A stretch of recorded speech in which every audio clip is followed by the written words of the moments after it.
Hello, everyone. Thank you very much for joining us today. This panel discussion will be by the Platypus Affiliated Society. We host reading groups and public fora like this one. And so before I read aloud our panel prompt, I'm going to briefly introduce the speakers and just say, so each speaker is going to have 10 to 12 minutes to respond to the question. And then we're going to have 3 or 4 minutes, just a round of responses by the panelists to each other. So whatever you find salient or worth, picking up on, disagreeing with, etc., with the other panelists. And then after that, we will open it up for an hour or so of audience Q&A. So in the order that they will be presenting, we have Alexander Gallus is co-founder and editor of Cosmonaut magazine and Cosmonaut Press. As an activist and member of the Democratic Socialists of America, he is involved in the East Bay and National Political Education Committee of the DSA. His introduction and translation of Karl Kautsky's book, The Historic Accomplishment of Karl Marx, advocates for the political independence of the DSA and its development into a Marxist mass party. He is currently studying philosophy of law and rhetoric at the University of California, Berkeley, and is working on a book about the Social Democratic Party of Germany's Marxist illegal newspaper, The Social Democrat. After him, we have Alexej Sakhnin, is a Russian activist who was one of the leaders of the anti-Putin protest movement from 2011 to 2013. He is a member of the Progressive International Council and Socialists Against War. Following Alexei, we'll have Gerald Smith. He is a member of the East Bay DSA, the Peace and Freedom Party, and is active with the Oscar Grant Committee. And then finally, Thomas von der Osten Sacken is the director of the German Iraqi relief organization Wadi EV, with whom he supports a variety of different projects in the Middle East. He also works as a journalist and has published various books about the region. So to bring us all on the same page, here is the panel description for today's discussion. Following the Russian invasion of Ukraine, some on the left have tried to understand the present crisis with reference to imperialism and national self-determination, and the role of Marxist revolutionaries like Lenin in the First World War. How should the left understand the current crisis in Ukraine? What is the meaning of these terms, imperialism, anti-imperialism, and national self-determination, for the left today? How do we reflect upon the slogan of turning the imperialist war into a civil war, considering the absence of an international left today? So with that, if the other panelists could just mute while the other ones are speaking, and Alexander, take us away. Thank you.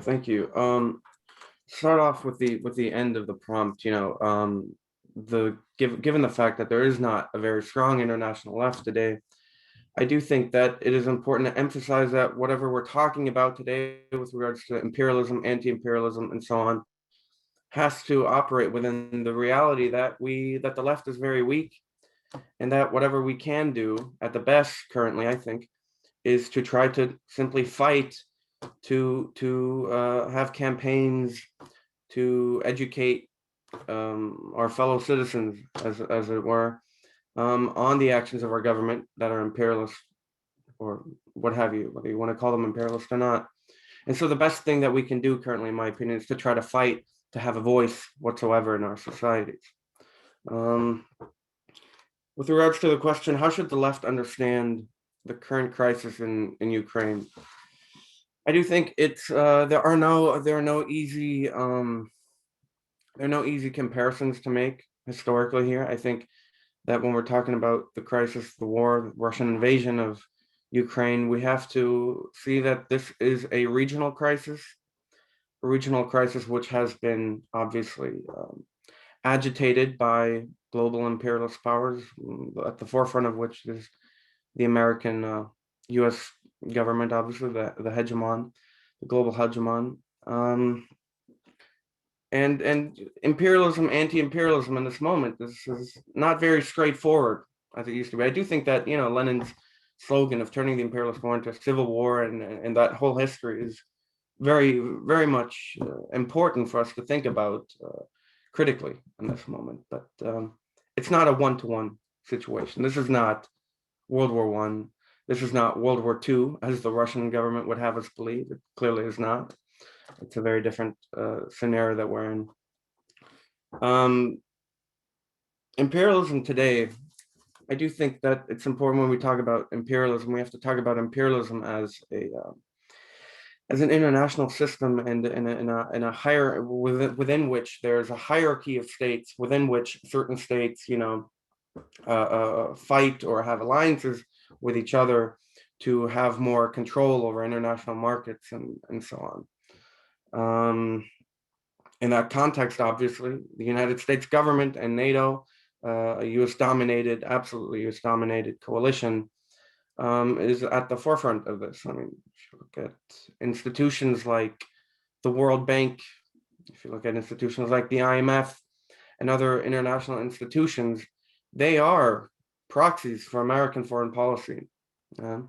They are proxies to, I mean, in the 1990s, Russia was turned into a neo-colony by the United States. And attempted, I mean, so many countries have been turned into neo-colonies through policies of the IMF to drive through the most free market kind of pro-American policies. Naturally, the United States itself is somewhat protectionist and does not allow itself to become a victim of the free market in those sectors where it is not profitable to be fully in favor of the free market, of course.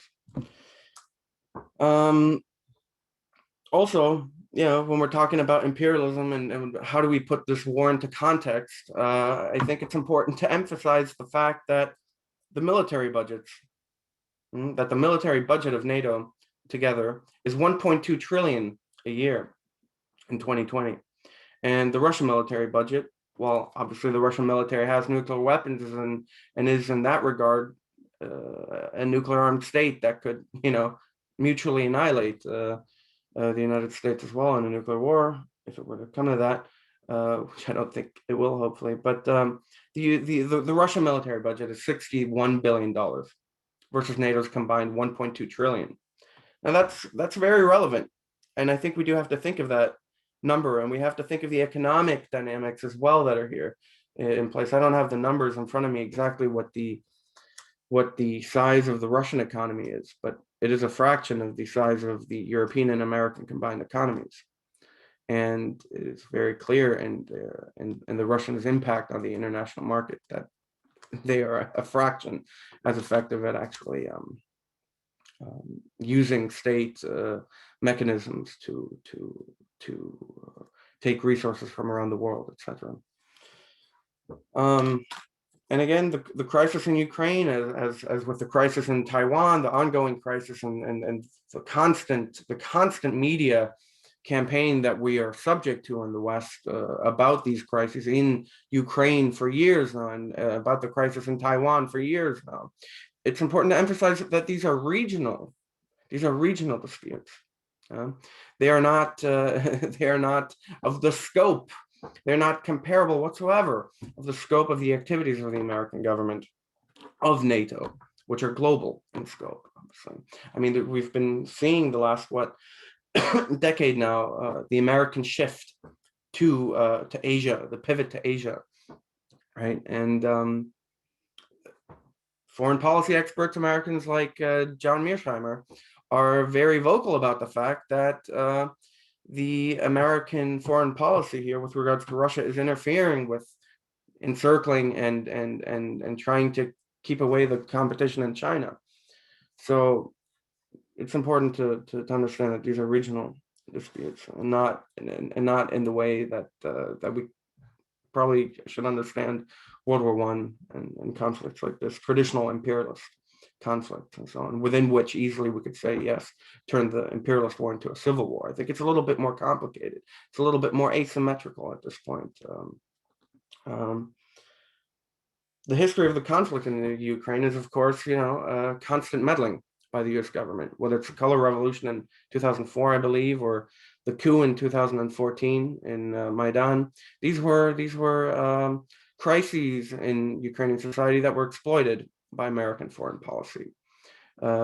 Elections were rigged by the American foreign diplomats like Victoria Nuland. So this is relatively beyond dispute, I think, on the left in general.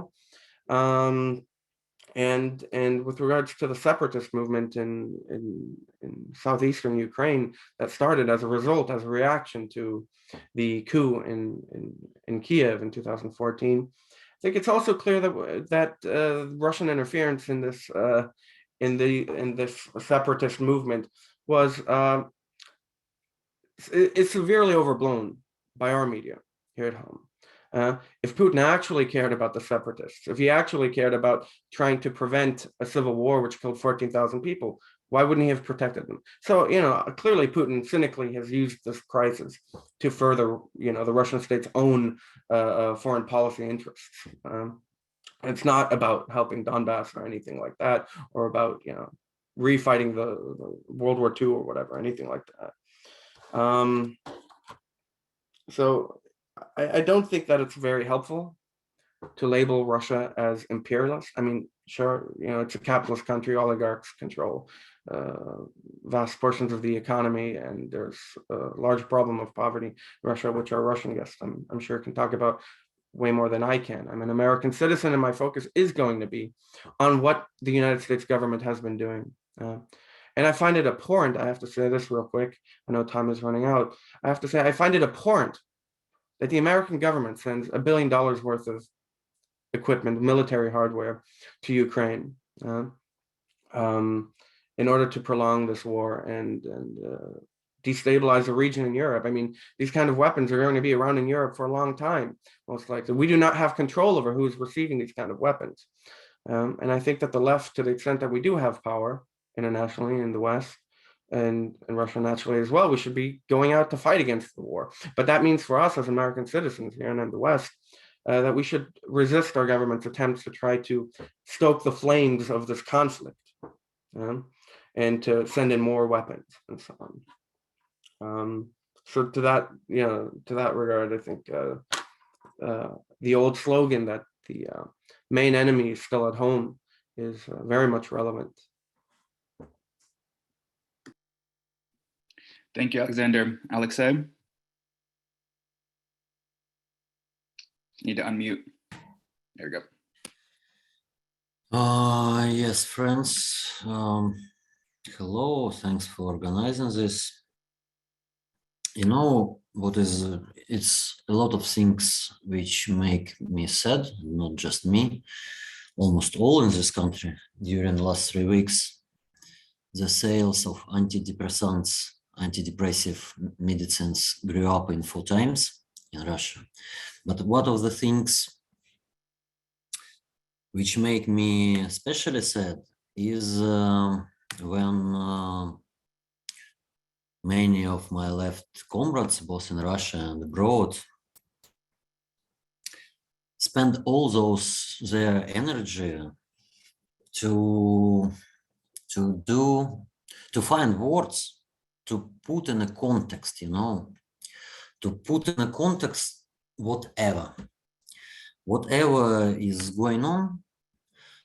Many of us for years looking for words which help us to explain new catastrophe with old images and metaphors, just to keep our comfortable Marxist or whatever world of interpretation, to keep our world of historical restoration. And that process, it's more forces than we can spend, really. It's time to stop doing it. Probably it's not this much comfortable, but it's time. You know what is current discussion in Russia? I just take a look on a most popular pro-Kremlin TV show, which is nobody looking at except old ladies in depressive villages. And there for an hour, shouting to each other, discussing should Russia or not should Russia, when Russia should use tactical nuclear weapons. Because Russia have something called conception of the nuclear de-escalation. We will use tactical, not strategical, but tactical nuclear weapon. Our enemies finally will understand that we are very seriously. They would surrender. They would subscribe all our conditions. And quite pity and sad solution from what had happened for last 3 weeks is that one of the very few who believe in Kremlin propaganda is Vladimir Putin. So I would suggest to take it seriously, all that hysteric discussion. And then, you know, when we are discussing Lenin's understanding of imperialism, which I also did for 100 times in my life, I would just share my experience. It's much more interesting if you are sitting in a very careful location. Yesterday, I visited my mom, and I'm formally registered at my parents' apartment. And during visit came the police guy. I sat in a room, my mom spoke to a police guy, he asked where is me? And you know, I looked on my hands and they were like that. And that is also very important emotional, but also analytical characteristic of current situation. It's fantastical atmosphere of prison, fear, danger. I published in Jacobin magazine article about what is going on with public opinion and mind of Russians. And today I got a new knowledge. It's just 5-6% from 100 agree to answer on a sociologist questions right now. 1 year ago, it was 30-35, now 5-6. That is characteristic what is going on with society. You know, since all world collapsed, and here it's quite obviously that all world had collapsed for 3 weeks ago. So now, if we'll take a look in the not this long past, when Lenin wrote his essay about imperialism, but in a few last decades, then you will get an impression that Putin was prepared to that bloody war for years. Like first time they start to collect armats along the Ukrainian border 1 year ago. And every peacemaker in all the world, and me, one of them, wrote, no, it's just blackmailing of two imperialist sides. And then 2 old gentlemen, ours and American one, met, and hysterics stopped for a while. But internal situation in Russia had changed, quite remarkable. The last organized political opposition was destroyed. Leader of liberal opposition, Alexei Navalny, was imprisoned. Not almost all oppositional media got the stamp of foreign agent, and now they're just closed and not available except of VPN technology. Then you will take 3 years, step on 3 years. 2018, there was a quite huge protests against liberal pensions reform, and was split and destroyed. And since that, authorities had forbid, not formally, but in practice, they forbid all street mobilizations. We do not have street mobilization during the 3 years, with some exceptions. With some suddenly exceptions with illegal status. And then you will take a look in 2014, and then you will take a look in protest movement 2012, where I participated. And then spent 6 years as a political refugee in Sweden. That time it was generals who took power from new liberal economists. It was 10 years ago. It was self-coup. Then you will come back to 2007, when Putin had said his famous Munich speech, where he first time accused the West in imperialism and using weapon and military aggressions. And then some months later, on a summit between Russia and NATO, Putin addressed to George Bush. And he said, if you will continue to share NATO on the East, Ukraine will disappear from the map. So if we would be a bit more attentive and not just spend all forces to put everything in our nice context, we would just heard what they were talking about. They meant exactly what they meant, what they do now. But then you will be surprised, starting with that bloody adventure. Putin said a 1 hour historical lecture to Russian nation. Also, he spoke a lot about Lenin. But one of the things which he marked would be more actual.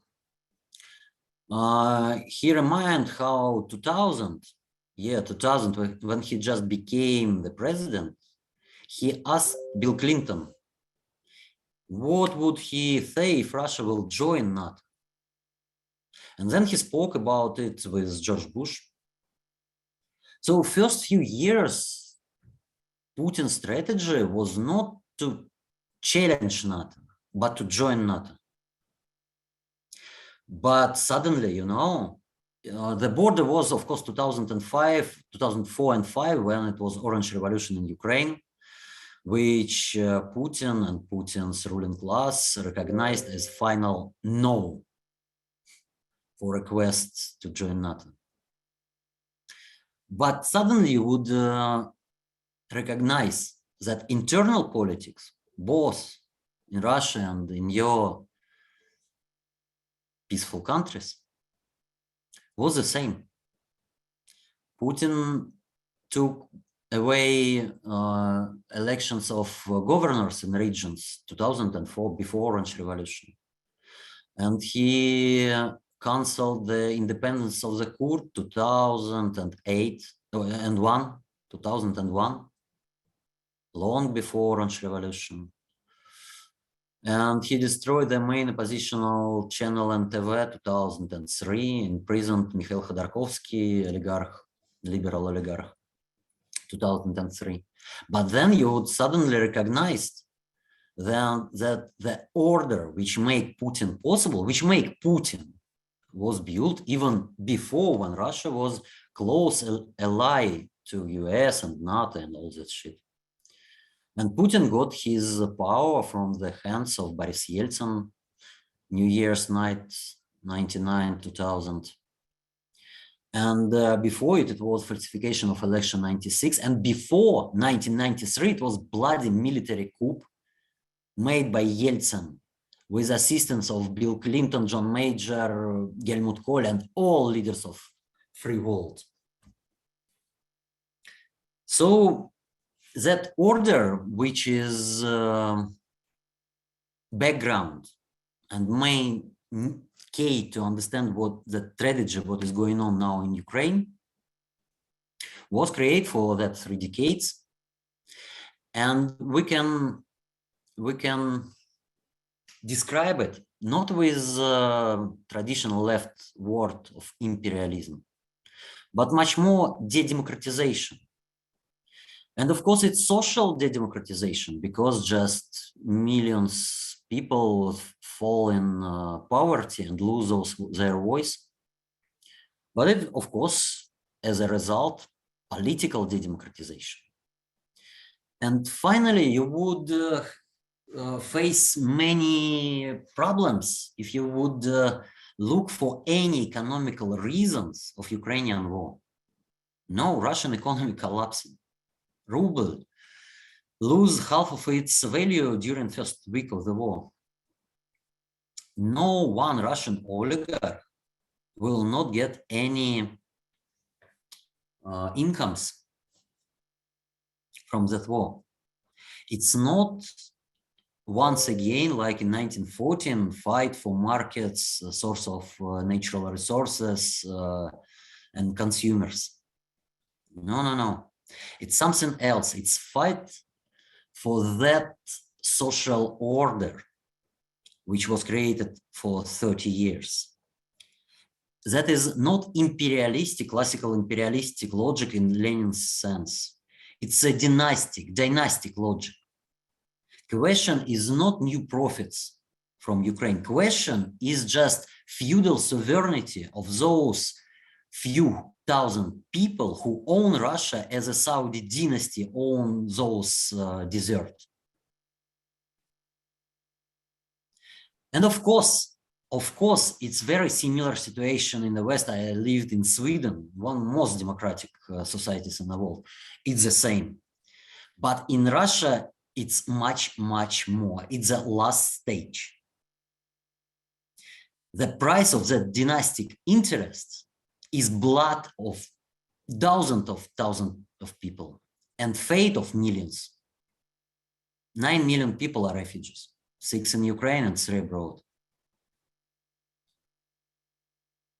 Poverty, we are now paying with poverty, with inflation, unemployment.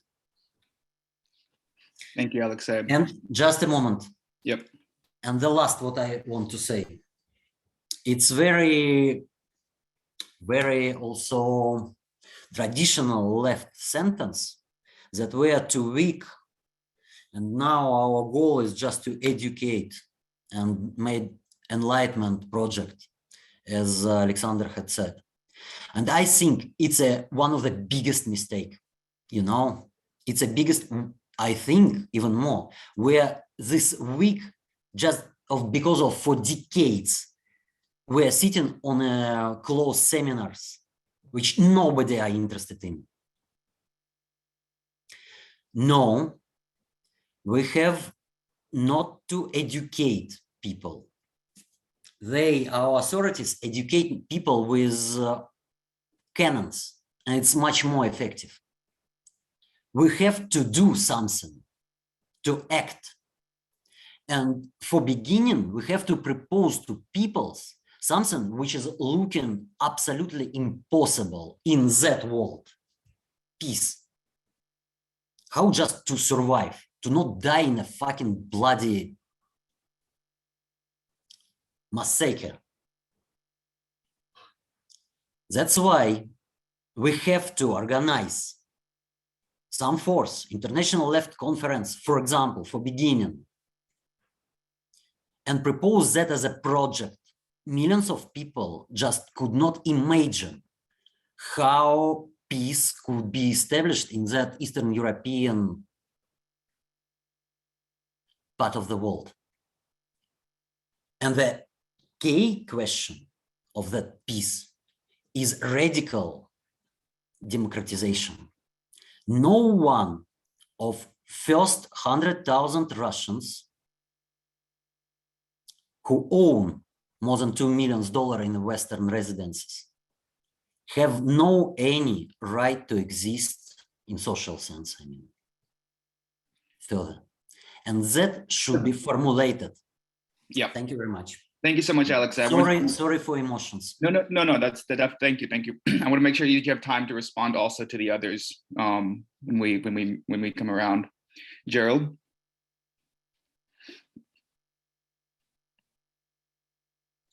Yes, I got a different approach to this problem, because the workers at this juncture in history are not a factor. I mean, it's not like one, the Soviet Union no longer exists. In its place, we have it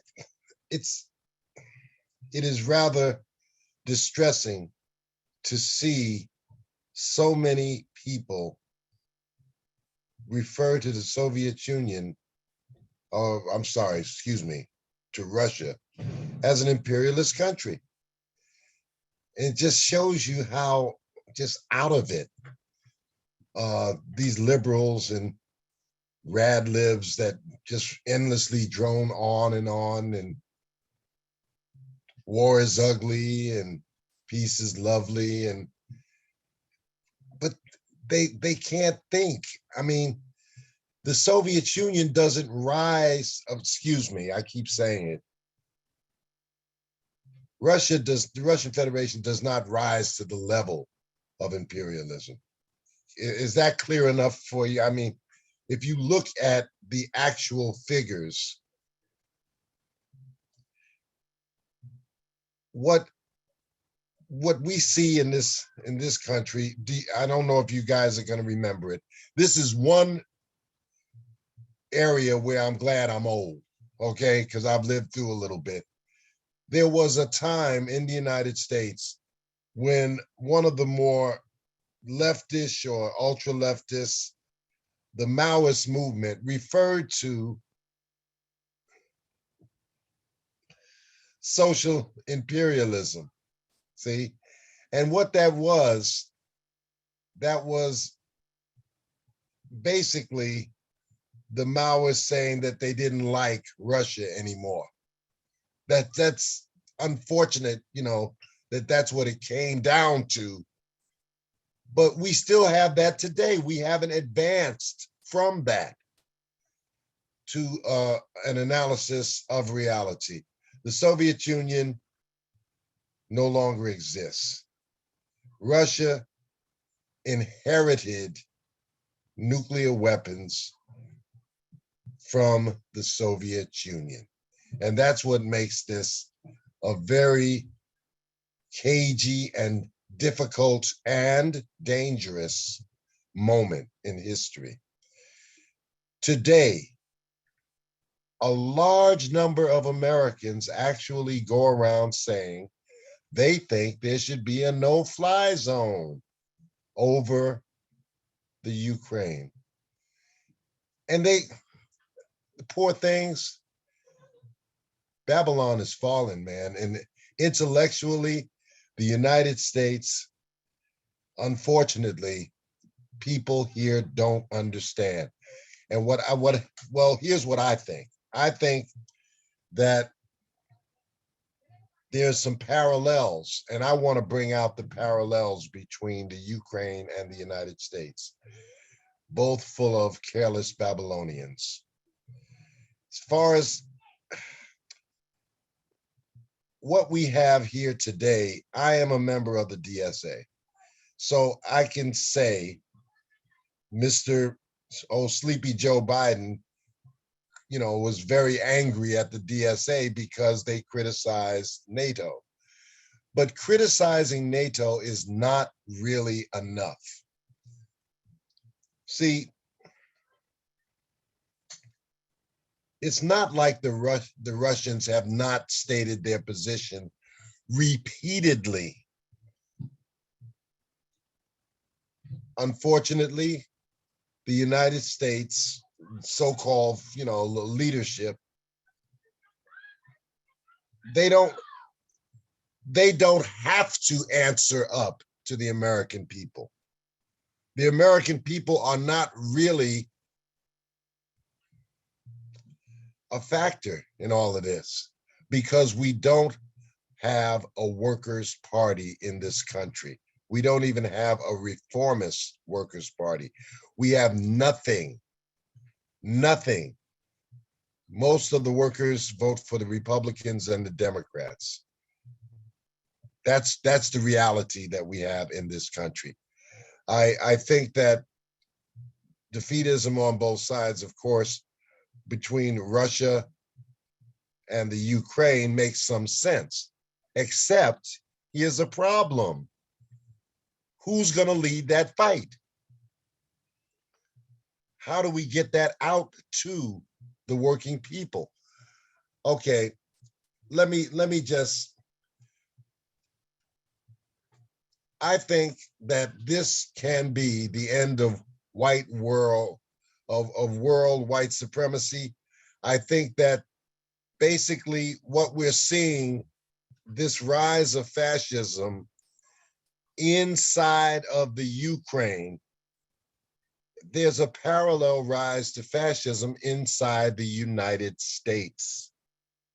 And this is a warning to the workers here in this country as to what will most likely happen if we do not, one, break with the bourgeoisie, establish a workers' party of some sort, and begin to look at the world and to attack our problems from that vantage point. I'll say it again, we don't have a workers' party in this country. Okay, so I'm looking, of course, we have people that just support the CIA position and the NATO position. We've got that, probably the overwhelming majority. But we do have, what we have is this a third camp position that I think we need to at least look at. And that is a pox on both your houses, neither Moscow nor Washington. Well, Washington started this conflict. Let's be clear about that. At least Washington started the conflict. Washington relentlessly pushed so that from the day that the Soviet Union collapsed to today, there's been, I don't know, maybe 15 different countries, including Warsaw Pact countries, that are now NATO countries. What did the United States, the representatives of the United States, say to Gorbachev when, say to Gorbachev when he was negotiating with the United States? There is something called the record of conversation between Mikhail Gorbachev and James Baker in Moscow. The Gorbachev Foundation has a record of the Soviet leaders meeting with James Baker on February the 9th, 1990. And let me just say, this has been out since 1996, so this is not new. Basically, the key exchange takes place when Baker asks Gorbachev whether he would prefer a united Germany outside of NATO, absolutely independent and without American troops, or a united Germany keeping its connections with NATO, but with the guarantee that NATO's jurisdiction or troops would not spread east of the present boundary. Baker said that 3 times in that conversation. 3 times. Please look it up. This is not, this is not my opinion. Okay, also we have, now this is where I start to get into my analysis of how fascism is utilized in this situation and in America today, okay? In, a lot of people say, oh, you're obsessed with fascism. Yeah, I can think of some reasons that I don't want fascism to get stronger. So inside of Ukraine, there was something called the Odessa massacre. Most Americans are not at all aware of it, but about 46 people were killed in Odessa. And this was spearheaded by something called the right sector. And I'll give you the gentleman's name that actually led it in a minute. So people say, well, look, this is the lie that the bourgeois media has. They say the fascists have the American ambassador says that there are no fascists in the Ukraine. What the? They have marches. I mean, this is physical evidence. It's no question that these fascists exist. But here's the more sophisticated American liberal press says, yes, but they don't really have any influence. See, because they're only 5% of the population.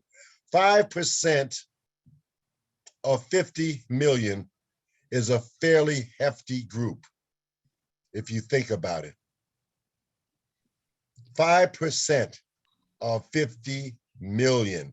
So this Odessa, bring it to the wrap it up. Okay, thank you. So this Odessa massacre was a major incident. I would argue that in eastern Ukraine, you have a situation, 15,000 people have died. And a lot of that is, once again, spearheaded by fascists against Russian speakers. Ukrainian President Zelensky has deepened his alliances with the far right. And this, I'll say it again, here in the United States, Mr. Trump actually had a relationship with these proto-fascist organizations like the Proud Boys. Remember, Proud Boys step back, but stay around. That was Trump. This is a parallel problem, what I see, of the growth of fascism in this country. And oh, by the way, that gentleman's name, Sternenko, leader of the right sector, and now also given the job of security services in Odessa. That's serious.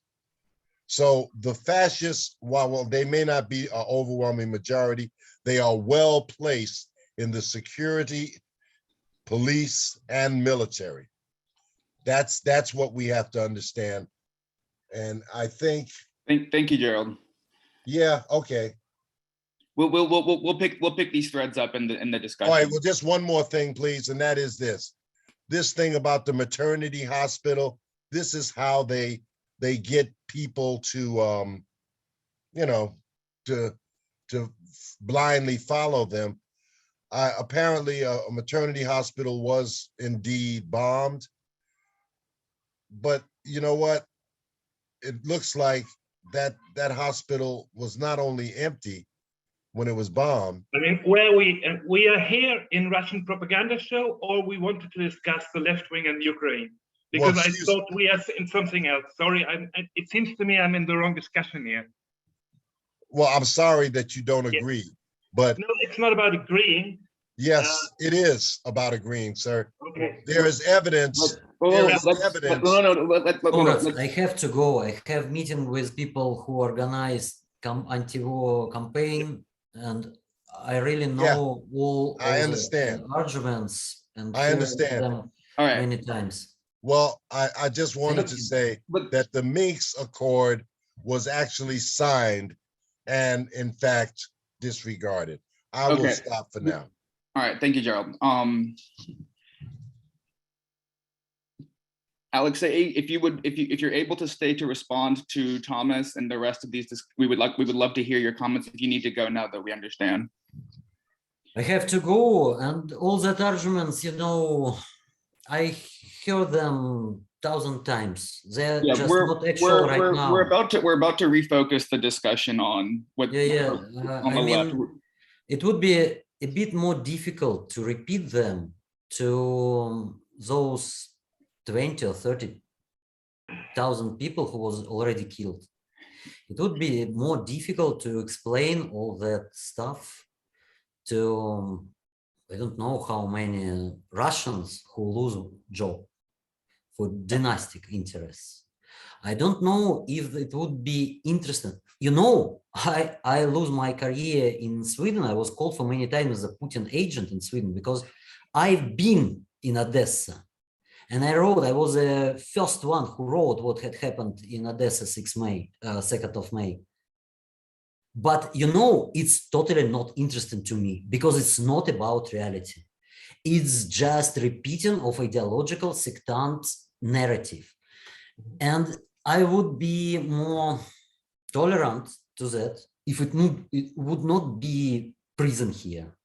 If my comrades would not be tortured right now, few days ago, if I would not expect arrest for every 10 minutes, if it would not be criminal war, then I would listen and even agree with part of that interesting description.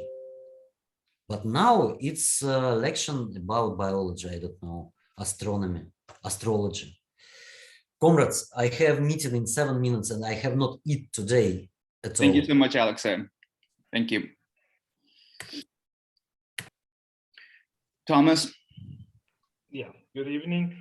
I thought we have a little bit of a different discussion. Yeah, this kind of debates about the left wing and since more than 30 years now.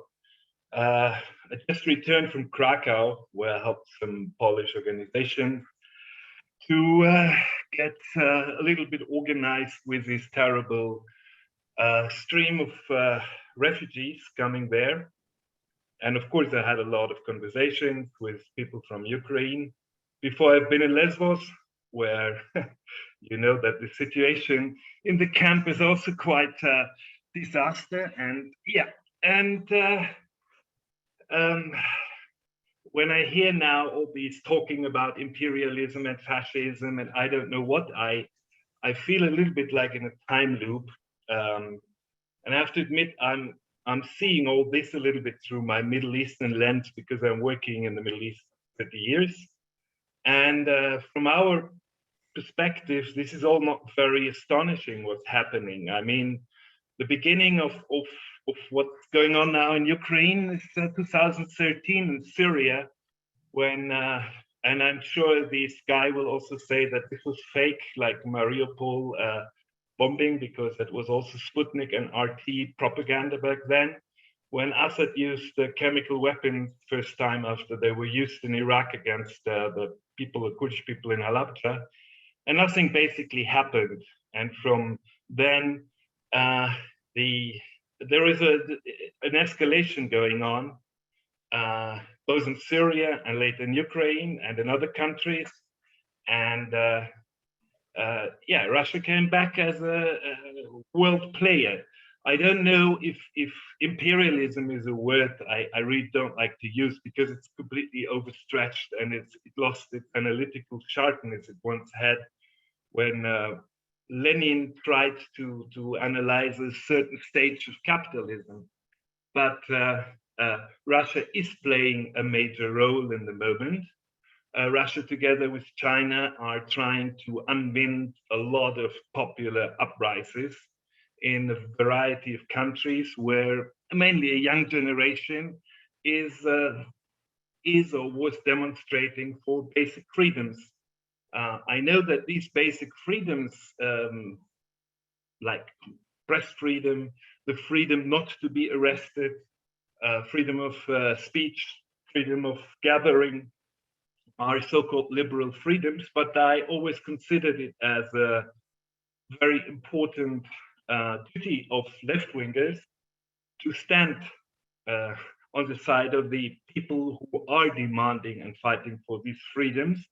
And as Marxists, we know that these liberal freedoms are, well, are very in a contradiction in itself.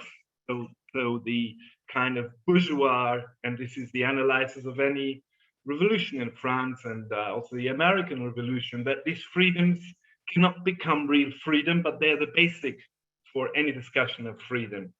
So the conflict in Ukraine now, I do see through the same lens, and someone I always liked a lot, George Orwell, reflected on the Spanish Civil War after the Second World War started. And let me just quote a quotation I also always use for the conflict in Syria. He wrote, "One has to remember this to see the Spanish War in its true perspective. When one thinks of the cruelty, squalor, and futility of war, and in this particular case of intrigues, the persecutions, the lies, and the misunderstandings, there's always a temptation to say, one side is as bad as the other, I am neutral. In practice, however, one cannot be neutral, and there is hardly such a thing as war in which it makes no difference who wins. Nearly always one stands more or less for progress, the other side more or less for reaction." I think this is a very, very important quote of a, well, quite non-dogmatic left-winger like George Orwell was, who later made kind of radio programs in India to try to convince Indians to join the British Commonwealth against the Japanese, while he really totally disliked British colonial power. So the 20th century is not at all straight, and it is very, very crucial and also difficult for what considers today left-wingers to find a position that is both emphatic to the victims. And I mean, I know what war means. I've seen enough of them in my life and worked with a lot of victims of war. And to kind of accept reality over ideology. Because one of the very important questions we are confronting also here in Germany, and I mean, I'm speaking to you from Germany, and for me, seeing kind of two successors of the Red Army, Russia and Ukrainian soldiers fighting each other, while we always have to keep in mind that it was mainly the Red Army that fought down National Socialism in alliance with the British, the Americans, and the French, is a very big tragedy and something that should never happen, because by all criticism of the Soviet Union, and I always had a lot of that, we Germans should never forget, I mean, who put like the flag on the Reichstag in 1945. So it is very difficult to kind of see now kind of some parts of anti-Russian propaganda that reminds a little bit, at least, on this nasty Cold War or even Nazi propaganda, while on the other hand, a lot of Ukrainians were starved to death by the Soviet, by Stalin, and later a lot of Ukrainians were fighting in the Red Army too. So it is as always a very, very complicated mixture, and there is not this one answer, what should the left wing do? And also in Germany, I mean, we know that until the last moment, big parts of the left wing were really standing totally straight behind Putin's propaganda. And now a lot of them regret and start to give a lot of explanations why they were so mistaken and blah, blah, blah, blah, blah. But this has a long, long history. And it's in Germany, not only like the left wing. I mean, Russian money is everywhere. And I think our former Chancellor Gerhard Schröder, director of Nord Stream, is just one of the examples where this Russian money went very deep into the fabrics of society. I think London and the real estate market in London is another example. And I do absolutely not understand how people can see anything like progressive in this Putinist Russia, which is basically like a Soviet Union minus communism, where all cadres of the KGB took over the economy, or a rentier economy, and as Marxist we should always also keep in mind the very helpful analysis of Wittfogel of Asian despoty that he took even from Marx. And Russia is now, unfortunately, basically something Wittfogel would have called an Asian despoty. So taking sides in this conflict, to me, doesn't look very complicated under the circumstances that war always is something very horrible. But just calling for peace now and being neutral in the way Orwell criticizes, for me, is simply impossible, as it has been impossible in a lot of armed conflict before. And again, we are talking from a left-wing perspective, taking into consideration that the left wing is completely marginalized. A lot of these left-wingers, together with right-wingers, were on the payroll of the Kremlin or supported Kremlin politics. So this is a type of authoritarian left wing I never felt part of. And the others are marginalized. They speak basically in their name. We're not discussing anything like the masses are standing out there and wait for our order of to do a general strike or not. The left wing is defeated, and big part why the left wing is defeated is the fault of the left wing itself. So when I hear statements from my colleagues in the podium today, I understand why the left wing is defeated, because these are just, again, phrases and statements that are, I heard many times before. I never found very convincing. And I just see, even after the start of this war, just repeating again, no, I know the situation in the US, I know the situation in Western Europe, I was always critical to it, but it is a very simple thing. I'd always prefer to live in the US or in Western Europe than in Russia in these days. And I think a lot of other people would do.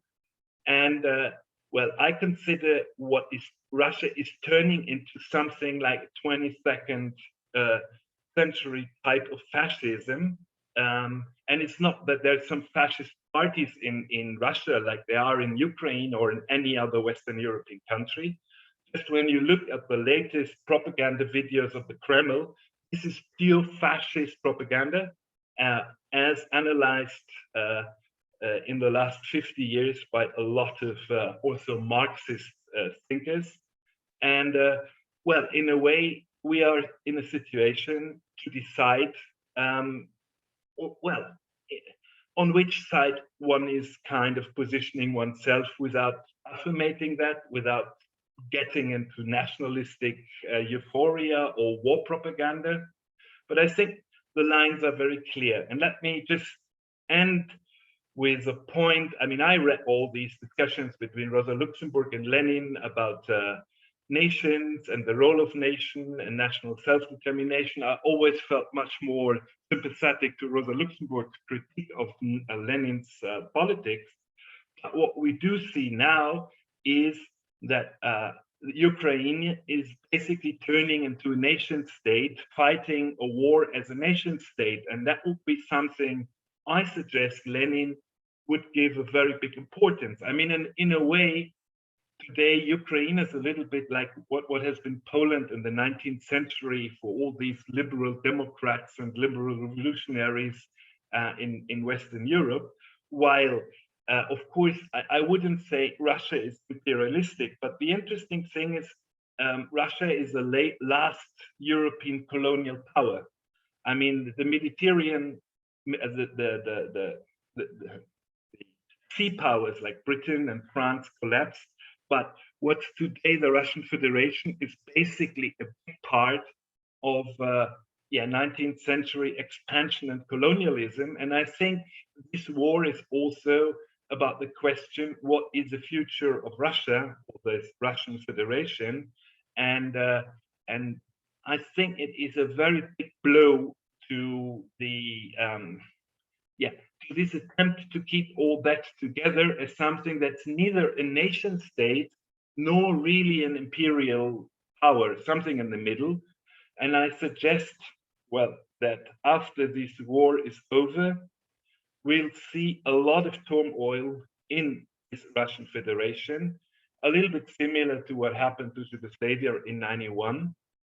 So I expect a lot of very, very nasty kind of conflict about national self-determination, which I personally don't like very much as a concept, but we have to always keep in mind it is a reality. So national self-determination is a reality. The nation state became the main kind of political form of organizations in the late 18th and 19th century. And that will shake up the area of what is today the Russian Federation, probably in the next 1-2 years, in a way we cannot kind of even predict in the moment. But yes, it makes sense to reread this debate between Lenin and Rosa Luxemburg, especially after what happened in the 20th century in an area that Timothy Snyder rightly called the Bloodlands, because what's today Ukraine and Belarus were the main kind of battlefields of the 20th century. And yeah, so, and in the end, again, I think if we continue discussing, it's less about theories, but we should keep in mind that the latest news is that 10 million people are now displaced in Ukraine. This is the largest refugee crisis after the Second World War, and it topped Syria, because until now Syria has been the largest one, with about, I think, 8 or 9 million people who fled Syria, and again, a couple of million internally displaced inside Syria. So these are these kind of human catastrophes. And as a left-winger, if I don't show empathy towards all this suffering and the kind of catastrophes that are coming with such wars, I think one is not in a very good company.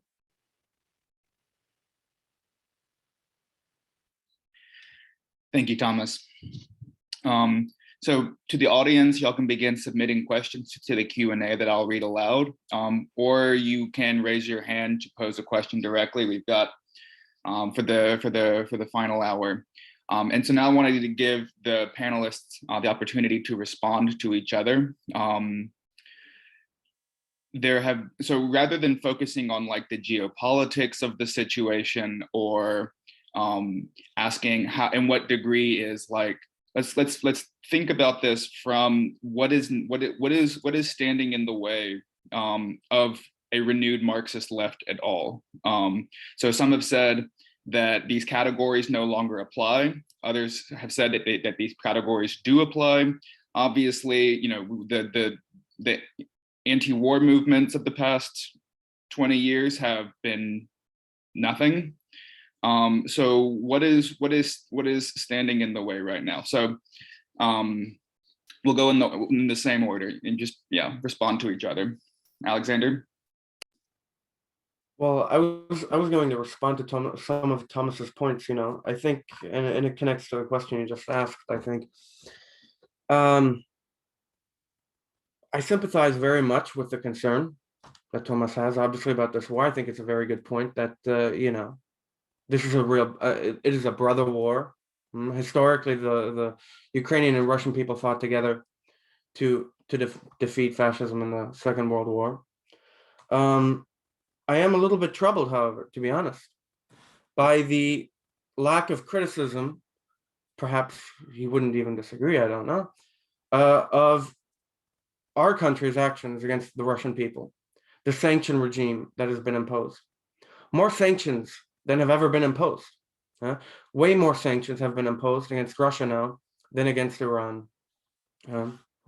And this is a kind of collective punishment that is not going to improve the world. It's not going to improve the situation of the left in Russia to actually be able to organize against Putin and the oligarchs in Russia.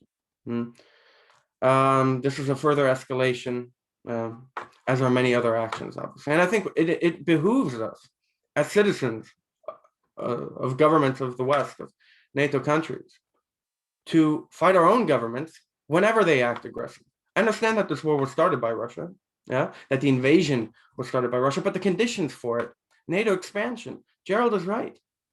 The conditions for it were created by NATO. and by NATO expansion. I mean, every single former Warsaw Pact country or European Soviet country is now a member of NATO, with the exception of Belarus, Ukraine, and Russia itself. This is a worrying thing. And, you know, I wish that Alexei were still here. Unfortunately, he's being persecuted. And he's in a very worrying situation, obviously. But he's right that we do need to try to work to have more international connections and so on to be able to fight this. And besides, you know, my assertion that we need to have an educational campaign, an agitational campaign against our own government's aggressive actions. I'm also organizing a protest where I live against NATO nuclear weapons, because this is really the worry that I have. People, like Gerald said as well, people believe that we should impose a no-fly zone in extremely high numbers. 40% of the British public believes that we should impose a no-fly zone. That means a direct confrontation with Russia. That's insanity. And why does this happen? Are people spontaneously coming to this idea that we should impose a no-fly zone? No, it is the extreme amount of power that the ruling classes in the West have, that the media has. 98% of the media is in the hands of a couple people. That drives people to these kind of conclusions. And so that brings up another point, freedom of speech that Thomas mentioned. Yes, it's very important. It is very important. And in Russia, we should support our Russian comrades to fight for freedom of speech, obviously, against the autocracy. But we should also demand it here more. I mean, we have giant private corporations that censor left and right on the internet, that actually have stopped organizations like Cosmonaut from actually organizing through the internet and so on. There are many organizations, obviously, that are faced with the dictatorship of these giant private corporations that have an unwielding amount of power. Okay, I'll leave it at that.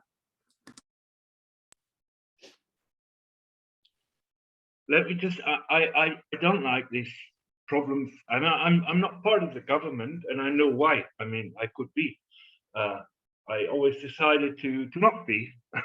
But the problem with these atomic weapons is, I mean, Ukraine signed a treaty that gave the country security and disarmed its nuclear weapon. I mean, if I don't like nuclear weapons at all, but if Ukraine would have kept its nuclear weapons, this war wouldn't have happened. Okay, so the second thing is, I mean, I don't care much. If you would ask, I believe in elections, although I don't like the governments in a lot of Eastern European countries. But I mean, if you would have, I mean, it was a public support to join NATO, and especially from a German perspective, because there is this very long German tradition to deal with Russia as in a kind of partnership, and then there's some people in the middle. You know, we just decide that we just cut Poland in two, or the Molotov-Ribbentrop Pact between the Nazis and the Soviet Union, or a lot of this kind of politics. I mean, people in Poland, in the Baltic states, in Ukraine, in other countries in Eastern Europe, are very afraid of this kind of geopolitics, where Germany, as the biggest country in kind of Western Europe, and Russia decide over their fate. And again, I mean, it is a little bit strange to kind of decide over their shoulders what should happen. And I mean, I've just been in Poland. I came back a couple of days ago, and there is a very broad support for Ukraine in all kind of segments of society, from left to right. And the same goes for the Baltic states. Same goes for the Czech Republic, for the Slovak Republic, and these countries also count. So without being, and I'm always have a bit of a problem with where was the NATO threat to Russia? I mean, what is the intention behind that? Again, I am not a fan of NATO. I've never been, but but we have the fact here in Germany that the leading left magazine I used to write for, and had the kind of title, NATO aggression against Russia. And the fascist magazine have the basically similar titles. You could have exchanged them. So the far left and the far right have a tendency to be very and I don't say pro-Russian because I agree with you. Sanctions are a very big problem. I'm working since 30 years in Iraq. I know what sanctions mean. I'm not a big fan of sanctions, but I mean, it's not against Russia. I mean, the Russian people suffer from the war in an extreme form. But again, what would be the alternative to these sanctions? I mean, let Russia, with this enormous military power, invade Ukraine, topple the Ukrainian government, and have the Syrian or Georgian or whatever playbook they did in the last 10 years. All right, Gerald, you would have let's try to we have a couple of questions in the chat, and we want to focus this back on the left and less on geopolitics. But if you had a communism, I mean, come on, and we have to deal with this whole being a lapdog for the American bourgeoisie. The American bourgeoisie does exist, and it is imperialist. And they are having a war drive against China. And no offense, but what I see here with this Ukraine stuff is a future of what we're going to see in America. In fact, there are Americans that are going over there fighting. I mean, come on, this is unfortunately politics. I'm sorry that, the gentleman here, Thomas, feels, that he doesn't like what other people say, but I don't support freedom of speech for all Ukrainians. So for instance, in the United States, the argument that freedom of speech for fascism, should be allowed has led to enormous problems. I do not support freedom of speech for fascists because we know what they're going to do. And to tell you the truth,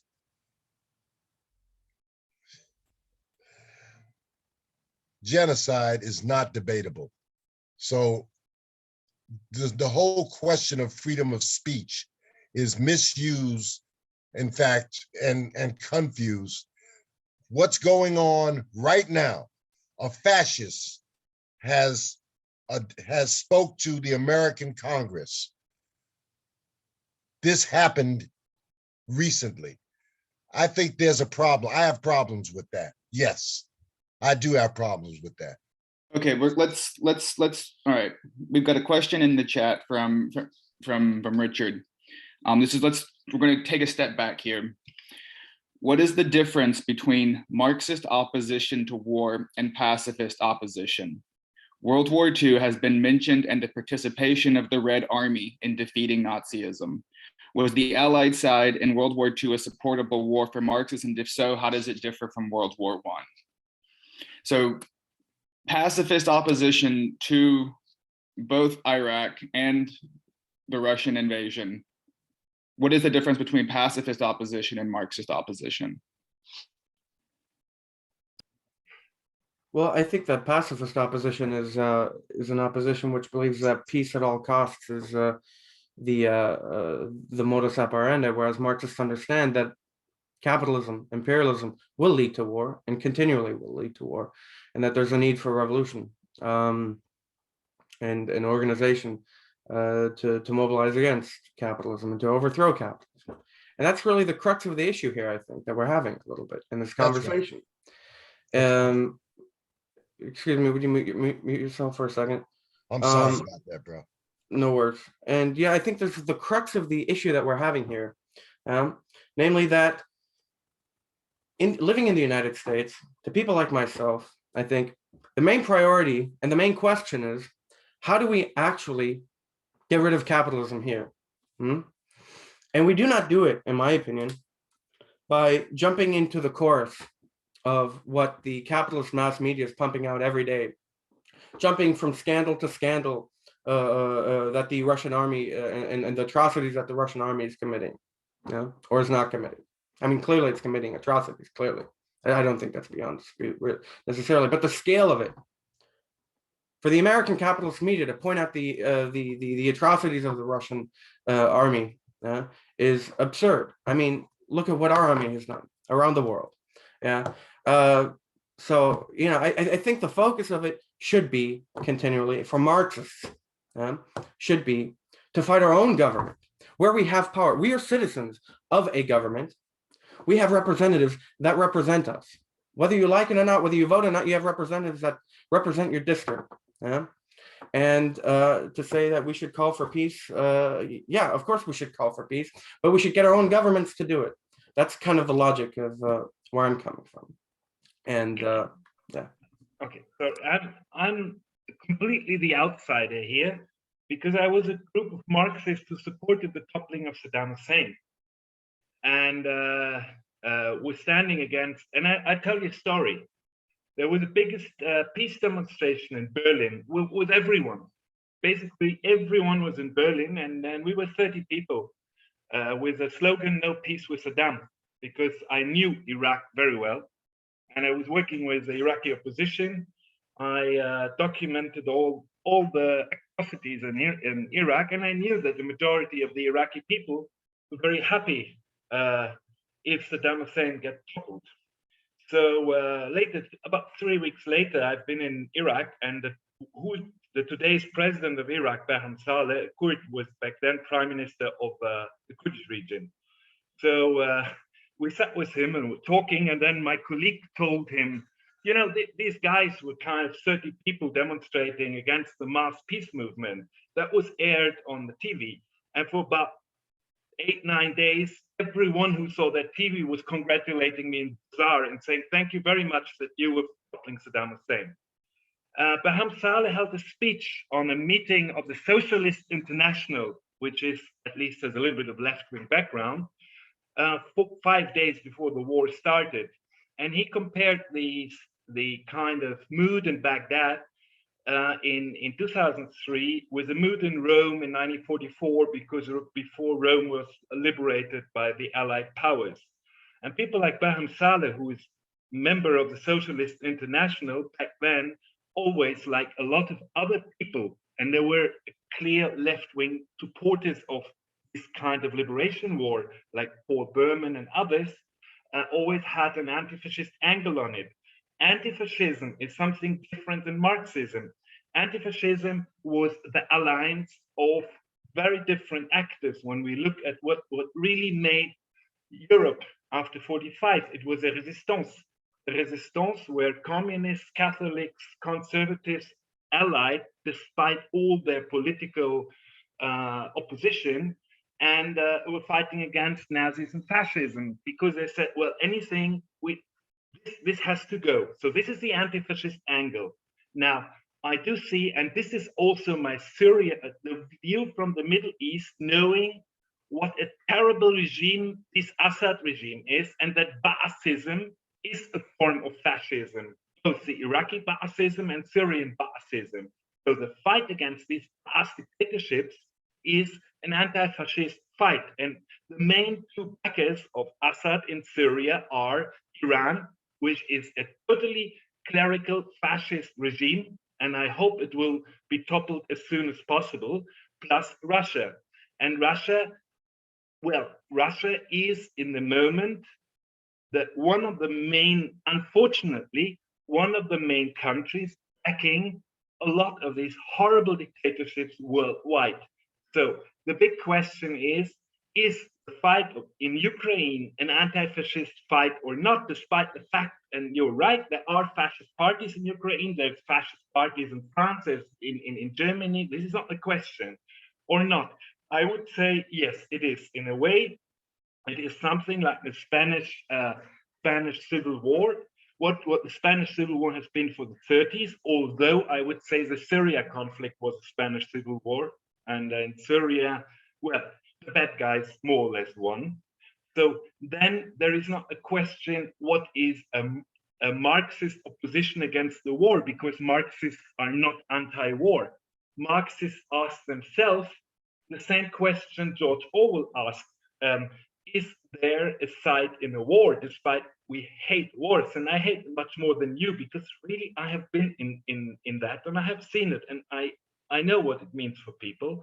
Is there a side in the war that stands, to quote George Orwell again, more for progress? And I fully agree. In the moment, this side is Ukraine, and I hope very much, and I also see it, that the Kremlin stepped too far in this conflict, and this war will end with very, very deep changes in Russia. I mean, factually, Russia lost the war in the third night, when the question was, does Kiev survive the third night of the war or not? The next morning, Kiev was there, and then a lot of government stepped in. Then these really harsh sanctions came, because I know in Germany, people were really hoping that Russia is going to win, because Germany, I mean, Germany is not that imperialist Western country. Germany is completely involved in Russia. I mean, our politicians, the big companies here, everyone is doing big business with Russia. And I mean, it's not a coincidence that now they find Bosch mechanics in Russian military vehicles, although that shouldn't have been sent. Gerhard Schröder is just like the symbol of the very, very strong alliance of big parts of the Social Democratic Party with Putin, not with the Russian people, with Putin. And I mean, now we do see how one yacht after the other is kind of confiscated in Europe. So this money didn't go for the sake of any worker in any factory in Russia. This was spent in real estate in London, in yachts, I was following in some cases these offshore money. You can read the Panama Papers, how Russia was channeling billions of dollars that belong to the Russian people into I don't know what outside of Russia. So again, we're not talking about a Marxist perspective. There is no Marxist perspective in the moment, when a lot of Marxists still support this Putin, because they think that like it's still the socialist sun is rising in Moscow or something like this. In the moment, it's a question of, I would say, anti-fascism. And anti-fascism and the anti-fascist tradition of the European resistance is something that resonates very, very strongly also with people in Ukraine. And thank you for the guy, just to mention it, who said, where is the Ukrainian left-winger here in our discussion? Why no one was invited? I shared a very good piece of someone who was criticizing from a Ukrainian perspective the left wing in Europe and the West, and I would have very much enjoyed either or to have someone here from a Ukrainian perspective and to have someone here from a Syrian perspective, because the Syrians are the ones who were kind of the test for this war. I mean, they suffered the most on the run-up to the big war, and the critique from Syrian left-wingers came very, very early. And I also shared a very good piece of a Syrian activist who wrote this type of critique already in 2018. And I think these are the people who have really fundamentally something to say in this conflict, while we're just having kind of all these old fragments of ideology that are useful for all and nothing. I mean, you can now talk about any conflict anywhere in the world, and your phrases about imperialism and it's bad in the US, you fight your government, that's great, but it's really not the topic in the moment. Okay. Did you want to respond to that, Gerald, before we have a hand up? Yeah. I'm well, it's kind of hard to respond to that, but here's what. Number one, Thomas, the fact of the matter is, I do not support Putin. I have no political support for Putin. In fact, I have fought against that in situations where people have, it is true what you're saying is partially true. that some people support Putin, and that's unfortunate. But I do think that we do have to, I'm sorry that you're so emotional about this, but the facts are relevant. So for instance, I do read Russian propaganda, and I read American propaganda, and I watch American propaganda whether I want to or not, repeatedly, okay? The question is, though, what is really true? And I think I'll say it again. Looking at the Ukraine helps us to understand how to deal with fascism in this country. Because the Avon Brigade or battalion actually has sections in many of the military divisions in the Ukraine right now. I would like to basically argue that the influence of the fascists in the Ukraine is far, far greater than their actual numbers. And that's something to look out for in this country. There seems to be a tolerance towards Ukrainian fascism. And I can tell you, the cops and the Klan go hand in hand in America. It's no question about it. We have film of police working with fascists against what they call Antifa. This is a very real I can problem also that tell we you have to deal about with. German police and fascism. That's not the topic here. Well, no offense, it's not the subject here All to right. you, but in fact, I think it's quite relevant because I'm always going to bring it back home to me, what Yeah. this means to Americans. I'm happy if you fight fascists in the US, but this is not the topic of our discussion today. Well, So actually it is.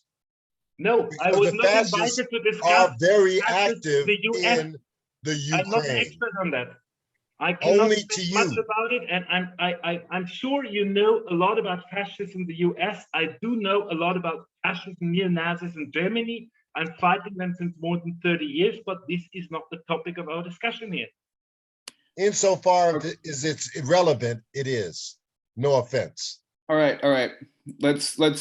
We've got a question from Stefan. Hi, thanks everyone. Okay, I'd like to come back to some of the points which were made. So my question to Gerald is, Gerald, how do you square Thomas' anti-fascist perspective as he describes it, and you yourself seeing yourself as involved in a anti-fascist struggle at home?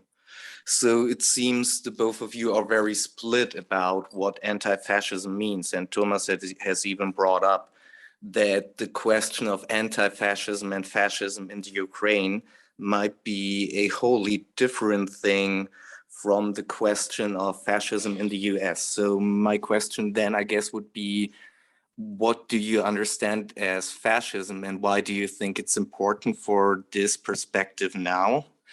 Especially like this question, why do you think, Gerald, that the anti-imperialist struggle, which you, I guess, call for, needs to go hand in hand with an anti-fascist struggle at home, which, as Thomas said, involves an alliance between classes. And as I understood you, you were arguing for a class perspective. My question for Thomas is, Thomas, you said you did not really identify as a Marxist, even though you're interested in the question. So I would like to ask, do you still think we live in something as a class society, and do you think it's a political question that somehow matters in our discussion of the conflict in Ukraine? If I can just interrupt you, I never said that. I just said there is, I never said I'm not considering myself a Marxist, okay? Because okay, sorry. Yeah. Okay, please then, I would like you to elaborate on that. Like, and one last question for Alex. Alex, you called for an international support for the left in Europe. So my question is, what do you imagine, what do you think is needed, and how do you think it should be developed? Thank you.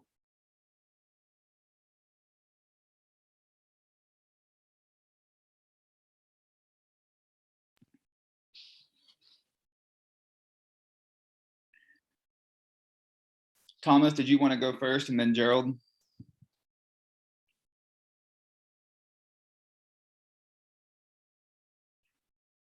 All right, Gerald.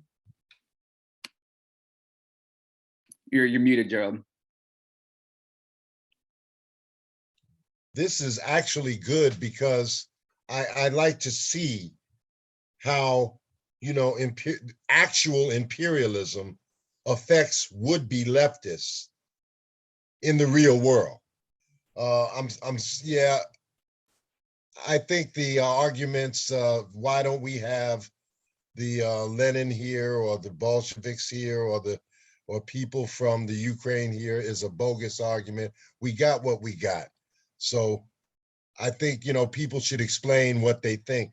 I really think that the left should pay attention to what is going on in the Ukraine, because the lessons of that Odessa massacre, 15,000 people dead, you know, and the spearhead of fascism, how fascism is the spearhead of all of this reaction, and the national question itself is clearly important. And you know what? I'm sorry, you know, that anti-communism exists and anti-Marxist feelings exist, but why, you know, I don't capitulate to that kind of stuff. That stuff doesn't mean anything to me. I think there's no question that one should look at what the lies that the United States government officials told Gorbachev. I think it is very important. I think it is very important to look at the Minsk agreement. Yeah, but so we have different varieties of anti-fascism here on display with the discussion going on, and the question is, no, you don't. No, you don't. In the United States, it is Antifa against fascism. Now, Antifa makes a lot of mistakes, I know, but here, when you look at the situation in the Ukraine, this is a situation we don't want to let it get out of hand over here, because this is dangerous. This is very dangerous. And I think that people need to look at this Minsk agreement, and they need to look up the Odessa massacre, and they need to look up these fascists that are being appointed to the government. Most people think that because Zelensky is a Jew, that therefore he would not collaborate with Nazis. That is not true. all right, It is not true. Sorry. So you have to look at the facts. I can send you, no matter how bitter I can they send may you be. the call of the anarchist battalions fighting for Ukraine. Okay, the anarchist battalions collecting money. I can send you the call of the LGBT battalions fighting for Ukraine, because the Patriarch of Moscow said the big problem is gay parades, and this war is about fighting gay parades and the poison of LGBT. The leader of the Houthi militias in Yemen, which are supported by Iran, just said that it's a typical way that the Jews again started a war, meaning Zelensky, which is typical Nazi propaganda. So if I look up in Germany, the main right-wing parties, publications, they're all pro-Putin, with one exception that are split, that is a certain Weg, the Dritte Weg, okay? So what I see here and what I see in France and what I see everywhere is that fascists and Nazis ally behind Putin. Sorry, it's a fact. So on the other hand, people from Ukrainian left wing are standing on the front line and fight. And they're fighting, they don't fight because Ukraine is a fascist country. Sorry, this is complete rubbish. I mean, What is rubbish? What we're going to discuss here. Explain what is rubbish, sir. Rubbish is what you're telling there. That's rubbish. No, specifically, sir. Each and every If you word can. you said was rubbish. If you can. Okay? So you please fight the fascists in the US. I'm very happy to know that you are fighting fascists in the US.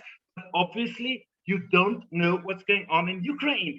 And what you're telling in the moment is spitting on people on the front line in anarchist battalions fighting against the Russian invasion. Sorry, and I am not, I have the empathy with these people that I cannot stand. It's the same like people who came up and said, no, you know, the victims of chemical attacks in Syria, which are staged by someone.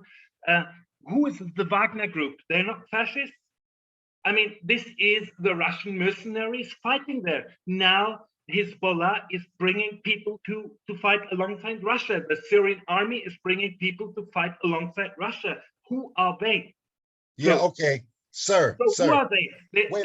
They are what, freedom fighters? Let's bring wait a minute. Bring Alexander. Just going off and off and off.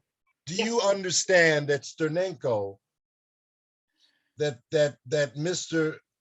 Zelensky sought to appoint far-right Sternenko, head of the Ukraine Security Services?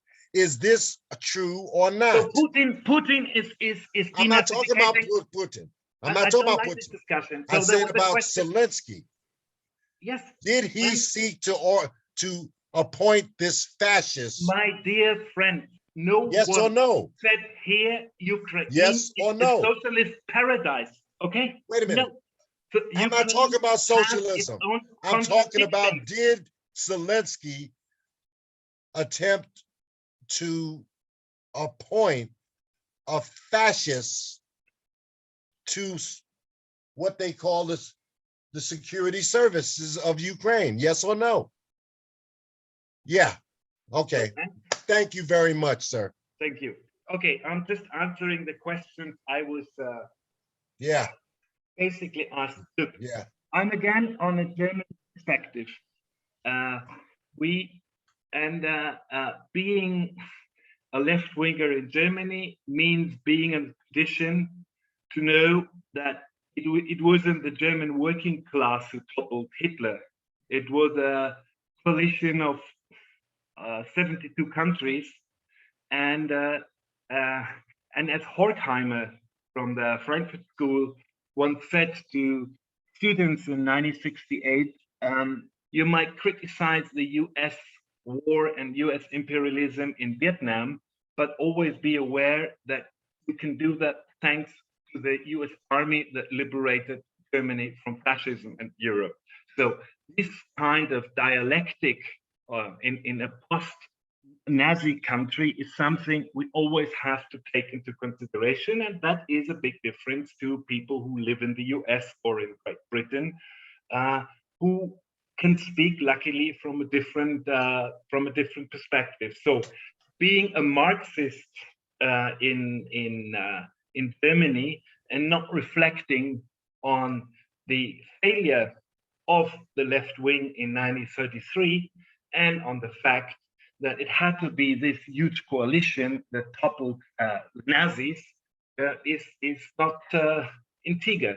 So I'm always trying to reflect on what was the base of post-45 Marxist critique of society, and the two leading thinkers there were Horkheimer and Adorno, and what's called the Frankfurt School. So if you ask me if I'm a Marxist, I'm always saying yes, I am, but under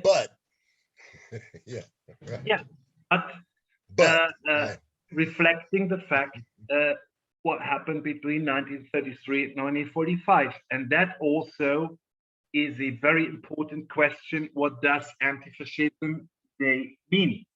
And I think it means much more than just question if we have a class coalition or if it's class struggle or something like that. It means to save countries from what Hannah Arendt in her really great book called Totalitarianism, although I think the word is a little bit difficult or complicated. So it is a question of fighting for basic liberal ideas of freedom and self-determination, not necessarily of nations, but of people and subjects. And this is something, I mean, which goes back to the very, very beginning of any left-wing movement or thinking. It's the basic rights of humans to be humans, and not about geopolitics and NATO Humans to be and all. humans. What the fuck is that? What? Come on, man. Gerald, I asked Thomas a question. I would really appreciate if you let him answer it.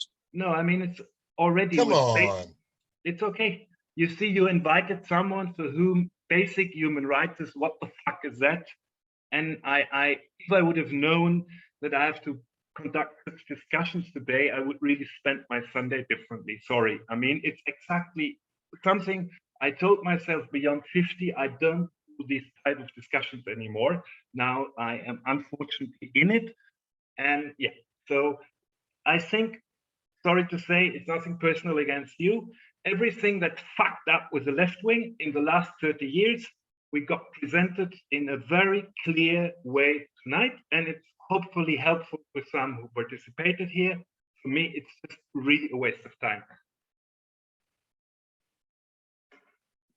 And I would be very happy if we could really end this discussion at 8, because I really lose mood, or you can continue discussing that. Alexander, did you want to respond to Stefan's question?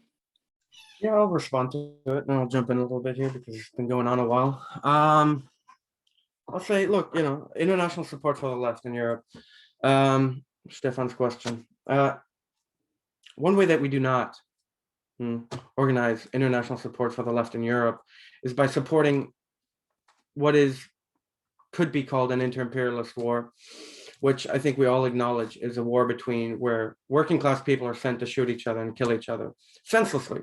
There's not a lot of sense to this war, really. Yeah. And I do find it concerning that Thomas does seem to believe that anarchists and LGBT people and whoever in Ukraine is fighting a rational war in Ukraine. I think this is absolutely senseless, this war. We should stop sending weapons there. Yeah. What the left should do instead of supporting a war like this, a stupid war, an extremely dangerous war that is threatening to destabilize the rest of Europe, is to actually, clarify that we want the working class to win power in our countries at home. This is the traditional Marxist viewpoint that the left needs to organize to try to organize the working class to take power at home. And things like Thomas mentioned earlier, that he supported no peace with Saddam Hussein when the United States launched its war against Iraq. I mean, that is a very telling statement.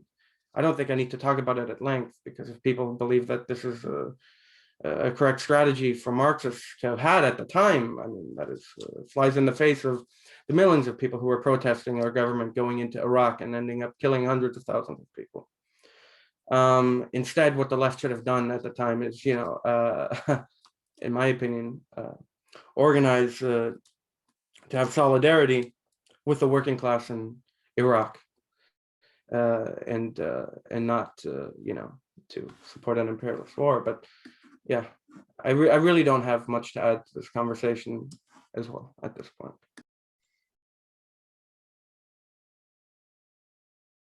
I will add that I don't think that it's very productive for Thomas and for Gerald to jump in and to interrupt each other the whole time. I understand it's a very emotional discussion we're having. Thank you very much. I will refrain from that in the future. If you recall, Thomas began by interrupting me. Okay, right, well, but we've got for the final 5 minutes. In what sense is imperialism the basis of socialism in Lenin's sense, and is that relevant today? And what is standing in the way of actually realize? Because Gerald is pointing to the contradictory aspects of imperialism, and Thomas is pointing to how, like he had the Horkheimer quote where America made the, has created the conditions of the struggle for communism again. So I guess as just like a final word, because we've spoken mostly about anti-fascism through this panel,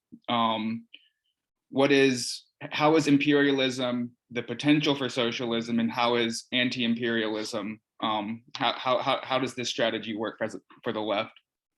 As our final word.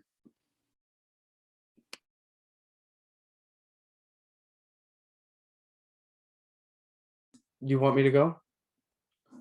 I'll just say, I mean, moments like this, I do think, are moments of crisis for the left, yeah, and they force us to clarify what we think. So in that sense, yeah, imperialist conflict brings to the fore the contradictions that there are in our society, and I think we need to use moments like this to fight for the left to have an independent voice, yeah, and to not fall in line with the imperialist adventures of our own governments. Yeah.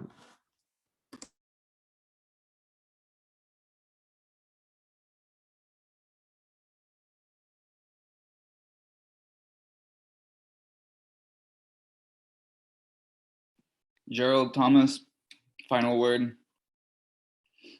Gerald or Thomas, please.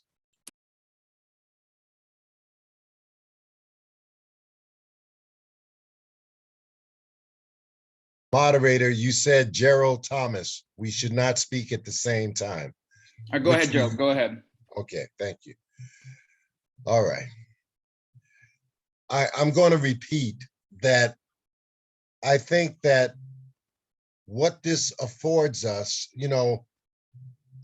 is a real opportunity to orient ourselves and to deal with fascism in the United States.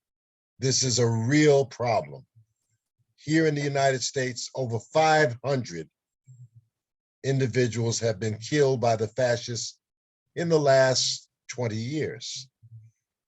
Now, 500 people, to me, that matters. I go to the court trials of the Antifa. I support the Antifa. I do not support their politics, but in the conflicts between Antifa and American fascism, I side with the Antifa. And I can see that denial of the influence of fascism in the Ukraine is actually, this is the American policy. Please check out Right Sector. Please check out Sternenko. Just Google the name and see the influence of fascism in and around the Ukrainian government. And I would like people to also look at the Minsk agreement. Please look at it yourself.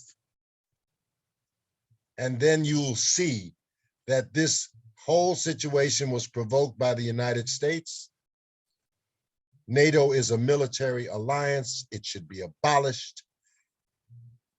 And that's what we're fighting for. That's what I'm for. I'm against what Alexander said it best.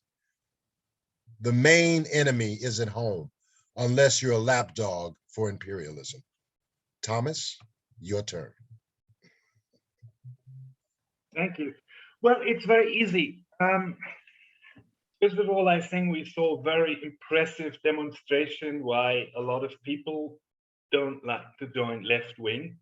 Second, I completely understand why a lot of people in Kurdistan, in Syria, and now in Ukraine prefer to ally themselves with even liberals or neocons or something, because what I hear now is basically letting people in Ukraine to the slaughterhouse, because if we don't, without sending weapons and sanctions, Russia is going to win the war. I just read that now they are deporting civilians from Mariupol. Okay, one can decide that that's the position of the American left wing in the Second World War II, to be neutral because this is an inner imperialist war or something like that. And third, it's another example that there is no need to talk about the left end, because there is no left. There is at least two left. And again, I don't have anything with the guys I was forced to talk here. I don't share anything with them, maybe the vocabulary, and I'm happy to share certain opinions and even certain actions with people who consider themselves liberal or even conservative, with whom I know that we are never going to fight on two sides of the barricades, unfortunately. And I have to admit, I like to live in a liberal society, because if people like the guys I had to talk tonight have power, I need to be a refugee. I don't want, this is kind of the type of left-wing governance we had in Eastern Europe, with this stubborn ideological focus. No, and then I unfortunately share again the opinion of Horkheimer and Adorno that a very bad functioning liberal or pseudo or post-liberal democracy is much better than such a left-wing government, which would end up in something like Venezuela today. Thank you very much, and I'll all wish you a nice evening. Thank you, Thomas. Thank you, Alex. Thank you, Gerald. Well, we are at the end of our time now, but we will send around the recording afterwards. And thank you again for speaking today. Thank you.